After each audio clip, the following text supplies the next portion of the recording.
Hey there, it's Vicky, and today I'm going to show you guys how I make my whole wheat bread using my bread maker.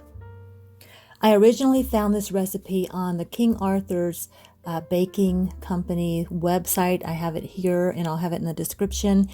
And this is what I've used for years. And if you don't have a bread maker, there is a recipe here so you could make this by hand.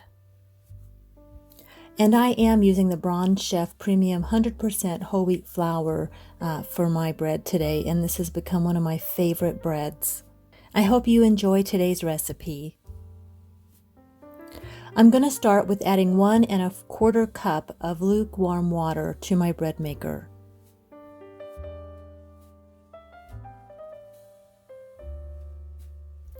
And now I'm adding 2 tablespoons of olive oil. You can also use vegetable oil if you would prefer. And now 1/4 cup of maple syrup. You can also use the same amount of honey if you'd like. I've used both. I do prefer the maple syrup though. And now I'm adding 3 1/2 cups of whole wheat flour. You can also add sunflower seeds, do a 1/2 cup of sunflower seeds or flax seeds. I have not done that, but you can go ahead and add that now if you'd like. You can also use a tablespoon of the Vital Wheat gluten. I have never done that. I'm in Colorado. The altitude here is about 4,500 feet above sea level. My bread comes out great. And now I'm adding 1 1/2 teaspoons of salt.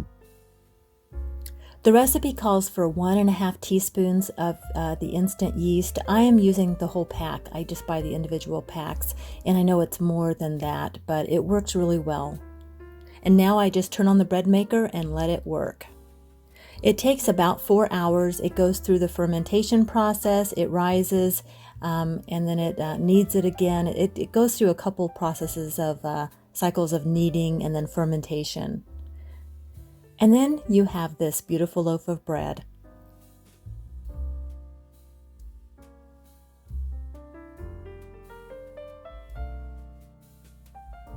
And I just turn it out onto my cutting board and I slice it, and I've learned, because my bread maker does have the round bread.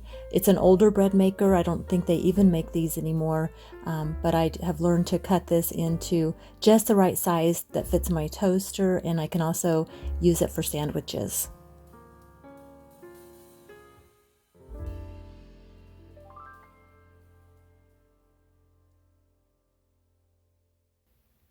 And that's dinner, and we served it with some Zupa soup, which I'm pretty sure we've had here on our channel before.